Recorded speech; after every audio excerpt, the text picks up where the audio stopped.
बिस्मिल्लाहिर्रहमानिर्रहीम। इस वीडियो में हमें डिस्कस करना है जैक स्टैट पाथवे। अब जो जैक स्टैट पाथवे है ये एससीक्यू के हवाले से इंतहाई इंपॉर्टेंट है। अब जैक स्टैट पाथवे ये सेल सिग्नलिंग का वो पाथवे है जिसमें दो तरह के रिसेप्टर इसमें इन्वॉल्व हो रहे होते हैं। एक तो रिसेप्टर इसमें इन्वॉल्व होते हैं जो सेल मेम्ब्रेन वाले होते हैं, ठीक है, सेल मेम्ब्रेनस रिसेप्टर होते हैं, सेल मेम्ब्रेनस, ठीक है, सेल मेम्ब्रेनस रिसेप्टर भी इसमें एक्टिवेट हो रहे होते हैं और दूसरा यहाँ पे न्यूक्लियर रिसेप्टर भी इसमें इन्वॉल्व हो रहे हैं। तो दो तरह के रिसेप्टर। और सेल मेम्ब्रेनस कौन से? इंसुलिन टाइप के रिसेप्टर, यानी कि जो प्रोटीन काइनेजेस वाले हैं। कि अगर काइनेजेस वाले रिसेप्टर भी इन्वॉल्व हों, उसके अलावा न्यूक्लियर रिसेप्टर भी इन्वॉल्व हों, ये वो वाला पाथवे है जो दो तरह के रिसेप्टर्स को अपने अंदर इंक्लूड करता है। इसे हम कहते हैं जैक स्टैट पाथवे। अब जो जैक स्टैट पाथवे है, जैक होता है ये जेनस काइनेजेस होती हैं और स्टैट होते हैं इसमें सिग्नल ट्रांसड्यूसर्स होते हैं और दूसरे तरह के जो हमारे पास सिग्नल ट्रांसड्यूसर्स एंड इसमें आ जाते हैं एक्टिवेटर्स ऑफ द ट्रांसक्रिप्शन। तो signal transducer activators of the transcription आ जाते हैं और जेनस काइनेजेस होती हैं,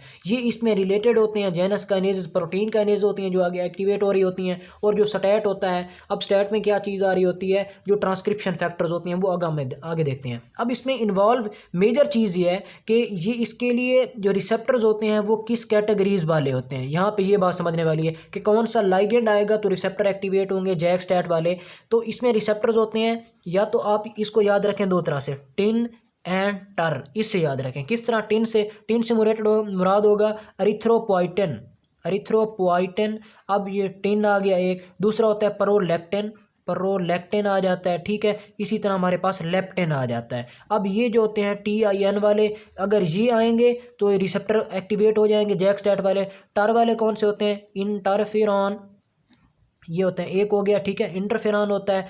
और इसी तरह के होते हैं हमारे पास आगे भी, एक इंटरफेरॉन है और दूसरा हमारे पास होता है यहाँ पे, और दूसरा होता है इंटरल्यूकिन, ठीक है। अब ये जो होते हैं अगर ये आए, और दूसरा होता है इसके साथ साइटोकाइन भी होता है, वो बड़ा इंपॉर्टेंट है। अगर इस तरह के सिग्नल आता है, लाइगेंड आता है, तो तब जाके ये जैक स्टैट एक्टिवेट होता है। अब जैक स्टैट यही हो गया इंपॉर्टेंट है MCQ के हवाले से। अब हम देखते हैं कि किस तरह ये काम कर रहा है। हम कहते हैं ये एक है प्लाज्मा मेम्ब्रेन, प्लाज्मा मेम्ब्रेन के साथ अटैच्ड है यहाँ पे जैक स्टैट पाथवे के रिसेप्टर हैं, ठीक है। यहाँ पे ये रिसेप्टर है जैक। अब इससे क्या रिलेटेड होता है? इसके साथ एसोसिएटेड होती हैं प्रोटीन जिन्हें हम कहते हैं जैक प्रोटीन। ये एक जैक प्रोटीन है, एक ये दूसरी जैक प्रोटीन है। अब ये कौन सी हैं? ये है इनएक्टिव जैक प्रोटीन। इनएक्टिव क्यों कहें? क्योंकि यहाँ पे किसी किस्म का कोई लाइगेंड अटैच नहीं हुआ। अब लाइगेंड हम फर्ज करते हैं कि साइटोकाइन आ रहा है। अब ये साइटोकाइन आके यहाँ पे अटैच होगा इसके साथ। ये क्या चीज़ है? ये जैक स्टैट वाले रिसेप्टर हैं।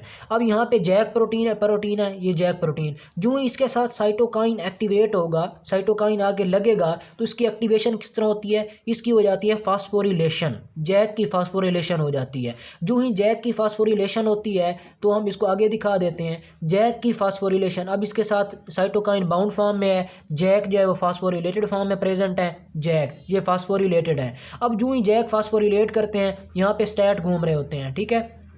स्टैट में ट्रांसक्रिप्शन फैक्टर्स हैं, ये स्टैट है। अब ये यूं ही आते हैं तो ये इसके साथ बाउंड हो जाते हैं फास्फोरिलेटेड जैक के साथ। फास्फोरिलेटेड जैक के साथ यूं ही ये बाउंड होंगे तो इसके नतीजे में क्या हो जाता है? स्टैट की भी साथ इसमें जो है वो फास्फोरिलेशन हो जाती है। अब ये हमारे पास साइटोकाइन इसके साथ बाउंड है, ये जैक है, ठीक है, फास्फोरिलेटेड जैक, इसके साथ स्टैट अटैच हो जाते हैं। ये हमारे पास स्टैट एक, ये दूसरा। अब ये है फास्फोरिलेटेड। जो ही ये फास्फोरिलेटेड स्टैट बनते हैं, फास्फोरिलेटेड स्टैट फिर हो जाते हैं अलहदा, यानी कि ये जो स्टैट का डाइमर बन रहा है, ये एक स्टैट है, ये दूसरा, इनका एक डाइमर है।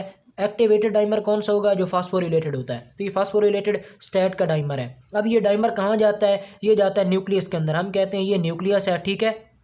अब ये स्टैट वाला डाइमर यहाँ से मूव करेगा, ये न्यूक्लियस की तरफ चला जाएगा। न्यूक्लियस के अंदर प्रेजेंट होता है DNA, उसके अंदर ये ट्रांसक्रिप्शन एलिमेंट और दूसरे जो एलिमेंट है उनको एक्टिवेट करा के मैसेंजर RNA बनवा देता है, तो इसकी ट्रांसक्रिप्शन करा देगा। तो हम कहते हैं ये जो जैक है, यहाँ पे जैक स्टैट से कैसे बना? स्टैट डाइमर है न्यूक्लियस के अंदर। अब इसमें न्यूक्लियर रिसेप्टर भी ज़ाहिर सी बात है इंक्लूड हो रहे हैं, और उसके अलावा ये वाले रिसेप्टर यानी मेम्ब्रेन वाले रिसेप्टर भी इसमें शामिल हो रहे हैं। इसे हम कहते हैं JAK STAT pathway. STAT dimer activate होकर यहाँ पे आते हैं, DNA से मैसेंजर RNA बनवा देते हैं, इसकी ट्रांसक्रिप्शन हो जाती है। इसको हम कहते हैं JAK STAT pathway. JAK STAT pathway यहाँ से पूछता है कि किस तरह के रिसेप्टर इसके लिए होते हैं, यानी कि कौन से लाइगेंड आएंगे तो रिसेप्टर एक्टिवेट होते हैं, तो टिन टन। उसके अलावा यहाँ पे एक और चीज़ होती है, वो होता है ग्रोथ फैक्टर्स भी इसमें आ रहे होते हैं, और एक होता है कलोनी स्टिमुलेटिंग फैक्टर, ये कलोनी स्टिमुलेटिंग फैक्टर होते हैं granulocyte, monocyte, colony stimulating factor, ये भी इनके लिए आ रहे होते हैं। तो तब जाके जैक स्टैट पाथवे एक्टिवेट होता है। ये किस तरह एक्टिवेट हुआ,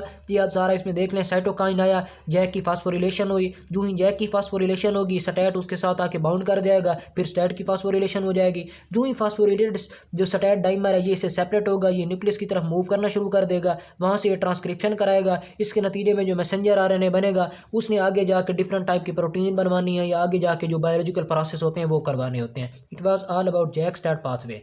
इससे हमारा जो सिग्नल ट्रांसडक्शन वाला है वो ऑलमोस्ट कंप्लीट हुआ।